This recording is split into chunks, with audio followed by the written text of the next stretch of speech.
semuanya? Baik. Sehat? Sehat. Sekarang hari sudah siang, perutnya masih kenyang atau sudah lapar?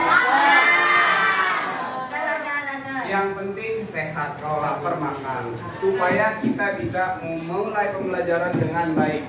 Absen seperti biasa. Haji Rizkiansah Hadir. hadir ya. Ahmad Syafi'i hadir. Aisyah Putri Amelia. Adil Fabia. Adrina Andara.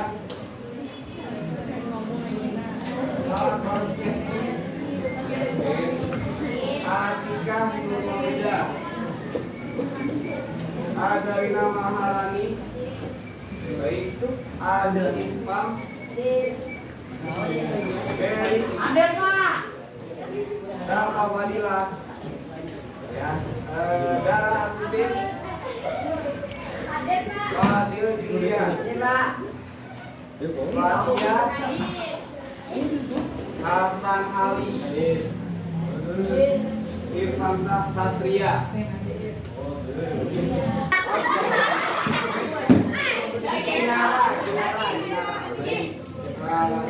Muhammad Ilham. Muhammad Ibrahim. Muhammad Kadafi. Fadil Rizki. Muhammad Faiz Afandi. Muhammad Ramadan. Laura Izzati. Nur Kofiza. Sarika Aisyah. Rafi Fazal Sandra. Setia Ningsi. Ramadhani. Renata Sekarsari. Renata Sekarsari ada yang Tiara.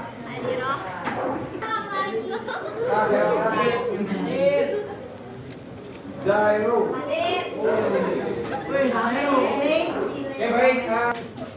Materi kali ini ya kita akan membahas tentang bullying.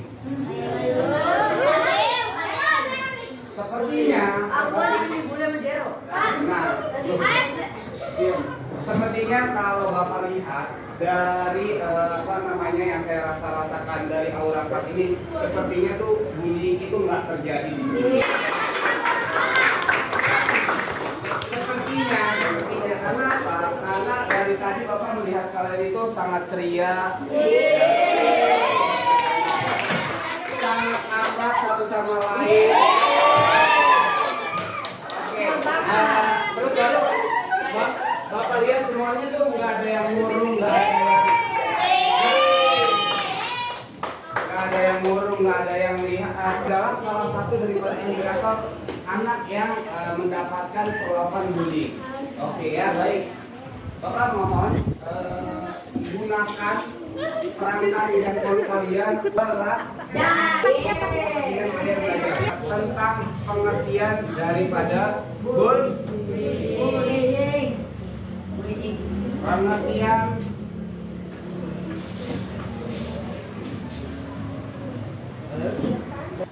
Jadi bullying itu seperti mengejek teman, mengejek yang tidak baik lah intinya, mengatakan yang tidak baik pada teman. Mengatakan yang tidak baik kepada teman. Oke, baik. Kalau mengejek dan mengatakan, berarti sekarang ada beberapa macam-macam bentuk daripada bullying itu sendiri. Ya. Yang menurut pengertian dan para ahli, ya, macam-macam bullying itu terbagi atas 4. Ya, Dara yang lagi ngajar, Bapak minta tolong sebutkan macam-macam bullying.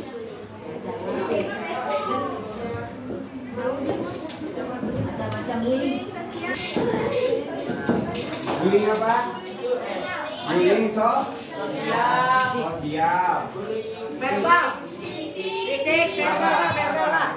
Nah, verbal, mantap. Bullying apa? Verbal, Pak. Ya, contohnya apa kalau bullying verbal? Ejekan Pak, ejekan, hinaan. Udah lengkap.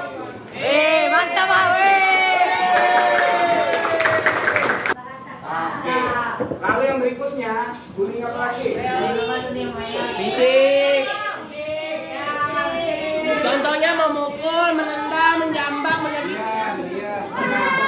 Tenang. Bapak gini, tenang. Bapak minta cukup satu orang aja yang menjawab, kemudian nanti teman-temannya cium tangan. Ini apa? Memukul. Baik, contohnya ada memukul. Terus apa lagi? Contohnya. Baik, contoh macam-macam bullying apa lagi? Fisik udah, verbal udah. Bullying sosial. Sosial. Pak. Mengabaikan. Baik, dengerin baik-baik. Bapak minta pemahamannya yang jelas tentang sosial ini. Silakan utarakan apa contoh daripada bullying sosial. Dikucilkan, Dikucilkan. diasingkan dan tidak dilibatkan dalam kegiatan kelompok. Dikucilkan atau mengucilkan? Dikucilkan. Coba Diasingkan, asingkan. gini lah, gini sayang. Kita harus bisa membedakan dikucilkan atau mengucilkan. Kalau kita bicara konteks sebagai seorang pembuli, berarti kita sebagai orang yang dikucilkan atau mengucilkan. Mengucilkan. Perilaku bullying itu adalah sebuah perilaku yang mengucilkan orang lain. Lalu kalau kita sandingkan dengan konteks sosial, apakah yang mengucilkan ini sendiri? No. Ini bicara konteksnya sosial loh ya. Bener ya? Nih. Sosial. Yang mengucilkan itu sendiri atau bergrup? Bergrup. Berarti cenderung berkelompok, kemudian dia mengucilkan satu atau dua orang. Jadi bullying sosial itu adalah ya sederhana seperti ini, sebuah perilaku yang ditunjukkan dari satu kelompok, grup, geng atau misalnya ya circle misalnya yang biasa kalian itu kenal kepada satu orang tertentu. Ya, akibatnya apa? Akibatnya sangat fatal. Coba kalian kalau nanti di rumah iseng-iseng sambil kamu lihat dan buka YouTube, berapa banyak ya tayangan-tayangan atau video-video yang sudah beredar tentang perilaku bullying itu sendiri. Ya, nggak hanya dari dalam kota kita sendiri, tapi dalam kota luar pun ada.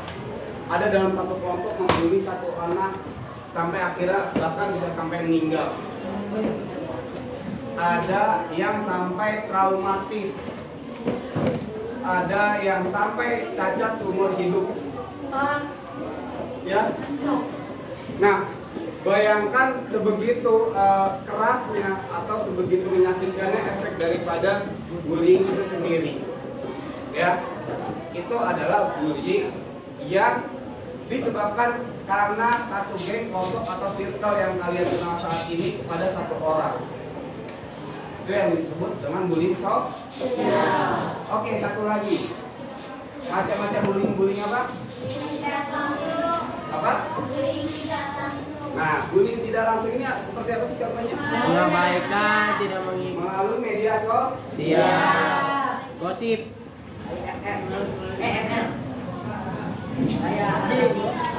cyber. Ya, kalau ini bisa bicara bercandaan, membuli di dalam satu grup WhatsApp itu sering sekali ya. Nah, Bapak mau fokus kepada topik ketiga pada macam-macam bullying di poin ketiga ini. Oke, dengarkan baik-baik. Bapak akan memberikan kalian sebuah pertanyaan. Kalian harus berusaha menjawab ini dengan baik. Ya, menurut kalian, Bapak tanya, kita ke konteks nomor 3 ya yang sosial. Kenapa seseorang individu dibully oleh kelompok lain. Kira-kira apa yang menjadi penyebabnya? Hah? Apa? Karena apa? Tidak memiliki. Karena karena apa lagi? Suka apa? Caper. Oke, terus apa lagi? Hah? Pendiam. Terus apa lagi? Pendiam cuy. Aku full banget. Apa? Caper. Oke, katakanlah gini ya, penyebabnya adalah karena dia curut. Ada nggak yang dibully karena tingkat sosial? Misalnya dia karena orang miskin. Ya. Oke. Karena tinggal di ekonomi.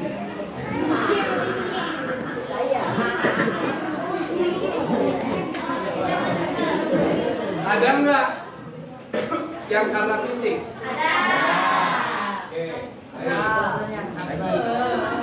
Oke, berarti kita temukan bahwa Tapi cuma jokes ya. orang-orang yang dibully di dalam ruang lingkup sosial biasanya 3 kriteria anak ini sangat rentan. Iya. Apa lagi ini videonya? Sekarang pertanyaan saya kembali kepada si Bully. Kenapa seseorang bisa memiliki perilaku bully? Tidak memiliki. Apa? Tingkat ekonomi lebih Sombongan yang tinggi. Sombong. Apa ya? Tidak tanggung jawab. Sombong bu. Sombong. Nah, jangan asal nebak. Silakan cari referensinya. Kenapa seseorang itu bisa menjadi seorang pembuli? Ini informasi yang penting untuk kalian. Coba dibaca. Pernah? Oh, berarti ini faktornya apa? Family-nya. Faktor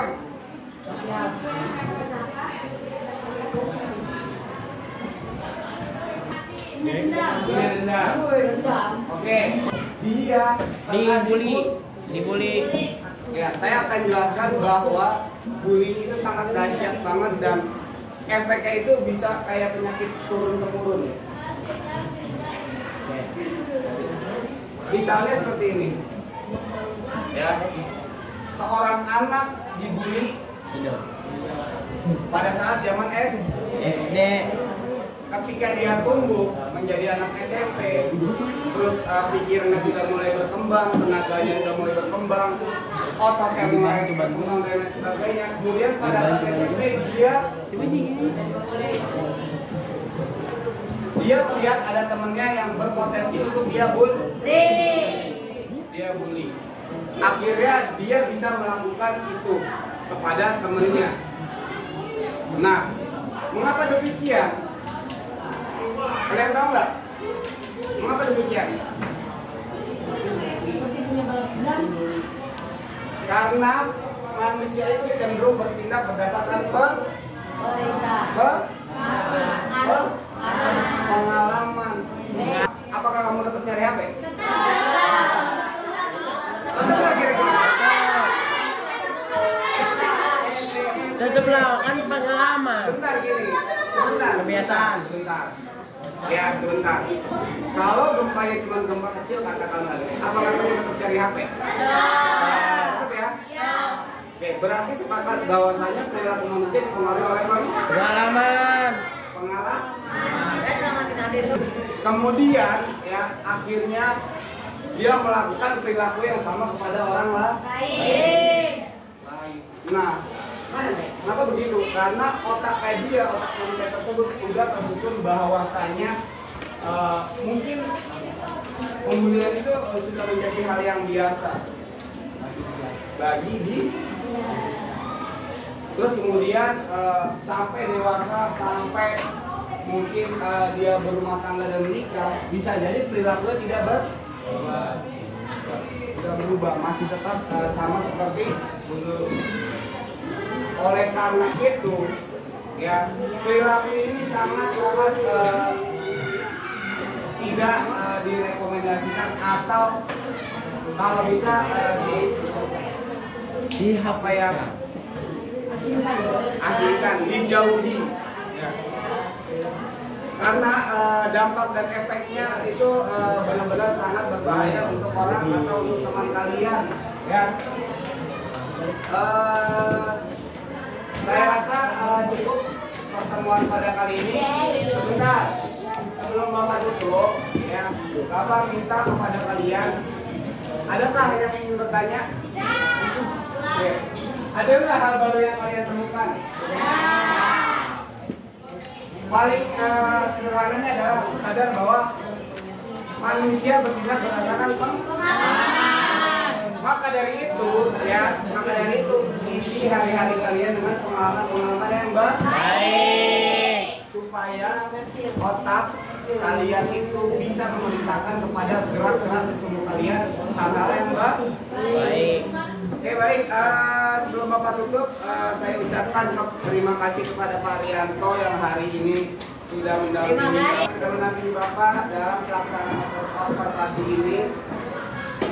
Ya, silakan buku kalian dirapikan, dibereskan, kita siap-siap berdoa untuk pulang.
Silakan kalian pulang dan hati-hati di jalan. Demikian observasi. Terima kasih.